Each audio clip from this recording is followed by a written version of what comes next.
Brigitte Lahaie, Sud Radio. C'est l'instant Sexy News. Eh bien, François Bourgognieu, nous retrouvons Soisic Belin, journaliste, qui va nous parler d'une révolution.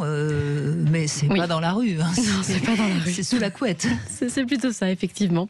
Mais il m'est déjà arrivé de vous parler d'alternatives au porno, assez souvent même. Eh bien, cette fois-ci, nous y sommes. Et quand je parle d'alternatives, ce n'est pas tout à fait ça.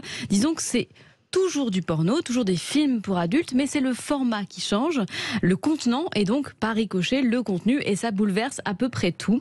J'ai visité l'autre jour les bureaux de The Poken Company, une start-up française lancée en mai 2021 par Nils Latayade et Marco Garniga. Les deux gars de la tech décident de s'attaquer, et ce en tout bien tout honneur, au milieu opaque du divertissement pour adultes, un milieu pas mal décrié ces derniers temps. Je vous laisse, chers auditeurs, jeter un œil au formidable reportage paru dans Le Monde, un milieu qui est actuellement autopsié par le Sénat, un milieu qui fait l'éducation sexuelle des petits et des plus grands, et c'est pour cela qu'il ne faut pas prendre cela à la légère. Nous en parlons assez souvent ici dans votre émission, Brigitte.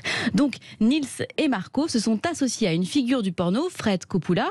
Ensemble, ils ont décidé de rafraîchir ce milieu du divertissement, et cela en créant la plateforme POCME en septembre 2021. Fred Coppola, c'est plutôt quelqu'un dans le milieu du porno qui est sain, enfin je veux dire, en tout cas qui a envie de faire bien. Mais c'est pour ça qu'ils se sont associés à cette personne. Donc c'est plutôt bon signe. Bon signe. Donc on peut enfin peut-être dire au revoir ou commencer à dire au revoir à Pornhub, YouPorn, Xvideo, toutes ces plateformes. Non. Oui, je suis un peu naïve, je sais, mais bon. Dire au revoir, non, mais ça peut être parallèle. Voilà. Pour se concentrer sur une plateforme qui, elle, est safe, éthique et révolutionnaire. Imaginez un monde où le film pour adultes serait débarrassé de son opacité. Imaginez un monde où les créateurs, c'est ainsi que l'on nomme les performeurs, les performeuses, les actrices, seraient rémunérés en droit d'auteur. Imaginez un monde où les mineurs n'auraient pas accès à ces films. Oublions alors cet hypocrite plus de 18 ans, car comme tout un chacun le sait, ce clic plus ou moins 18 ressemble plus à la chambre de Barbe Bleue qu'à un interdit véritablement respecté. Ici, on commence par s'identifier grâce à une application Yoti qui sera votre carte d'identité numérique sécurisée. Elle permettra de vérifier par quelques points de votre visage que vous avez bien plus de 18 ans.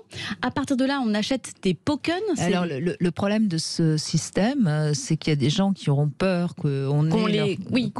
Alors justement, avec cette application, vos données sont cryptées et elles sont indéchiffrables. À part si vous décidez de les offrir.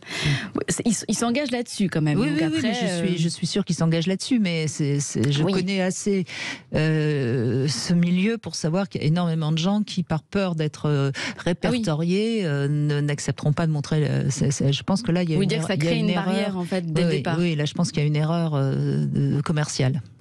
C'est vrai que ça prend un peu plus de temps que d'aller sur des plateformes comme... Non, mais c'est surtout le fait que les gens ne veulent pas... par exemple, à l'époque de Hot Vidéo, il y avait des gens qui ne voulaient pas s'abonner, qui préféraient l'acheter tous les mois en kiosque pour justement ne pas faire partie du fichier. Donc, vous voyez, Oui, c'est un peu effectivement la problématique. Bon, en tout cas, je vous explique comment ça fonctionne. Vous achetez ensuite des tokens, c'est de la crypto-monnaie qui vous permet ensuite de faire l'acquisition de NFT, ces contenus non fongibles. Les vidéos donc sont des NFT. En les achetant, vous obtenez un certificat d'authenticité. Cette vidéo vous appartient donc. Et sur la plateforme, il est ainsi possible pour les autres membres de la regarder en la louant. C'est une location de 3 heures. Les frais de location sont reversés au propriétaire, donc à la personne qui a acheté ce NFT, et au créateur, donc aux performeurs, qui touchent des royalties tout le temps que durera l'exploitation de la vidéo. Alors sur la plateforme, il y a aussi de la photo érotique, il y a également des biens physiques qui peuvent être liés à certaines vidéos, une petite culotte, une paire de chaussures, et cela pour le plus grand bonheur des fétichistes et des fans.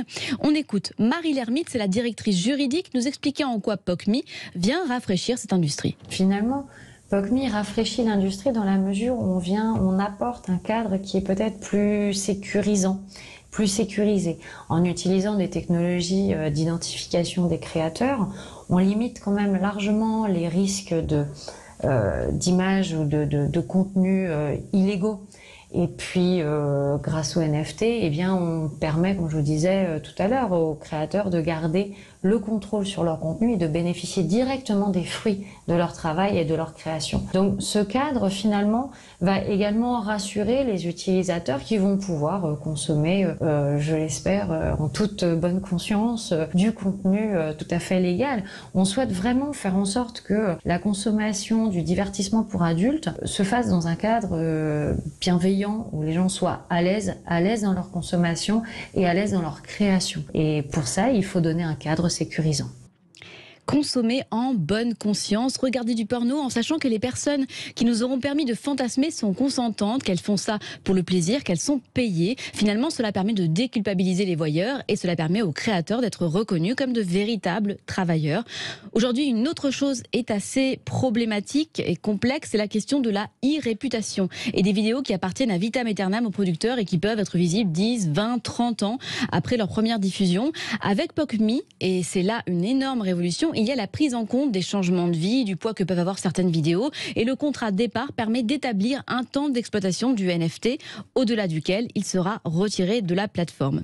Je laisse encore une fois Marie Lermite nous parler des droits que possèdent les créateurs. Pour avoir passé un peu de temps avec les créateurs et créatrices à parcourir les contrats et donc les différentes clauses de droit d'auteur, je me suis rendu compte quand même qu'il y avait des efforts à faire à ce niveau-là, que bien souvent, soit les clauses n'étaient pas conformes, soit elles n'étaient pas comprises non plus, soit elles n'étaient pas appliquées également. Donc il y a vraiment un effort à faire de part et d'autre sur la notion des droits d'auteur, sur ce que ça couvre et puis ce que ça implique également. Le droit d'auteur dans ce domaine en particulier couvre surtout des droits de la personne dans son intimité. Donc on est vraiment sur de la donnée extrêmement sensible et on part du principe qu'il faut avoir une interprétation extrêmement restrictive et protectrice de ces droits d'auteur pour nos créateurs et créatrices, puisqu'on le voit bien, certains d'entre eux se retrouvent quelques années plus tard avec des contenus toujours exploités et ça les impacte dans leur vie de manière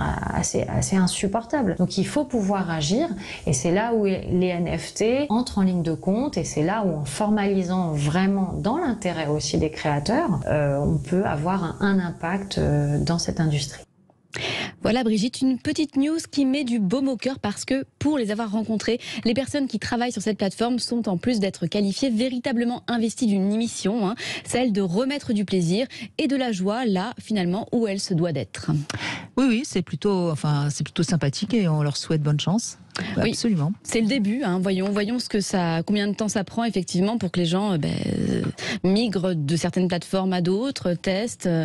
Et cette question effectivement d'identification qui peut être un peu c'est pas un obstacle, mais c'est vrai que quand on arrive sur une plateforme comme Pornhub, YouPorn, c'est direct, on a accès à toutes les vidéos. Là, il y a un petit travail à faire d'identification, mais si après on se sent plus à l'aise en ayant regardé les vidéos, moins coupable. En tout cas, ça permet d'éviter que des enfants viennent oui. sur la plateforme. Et ça, c'est plutôt. Moi, j'applaudis des deux mains, évidemment.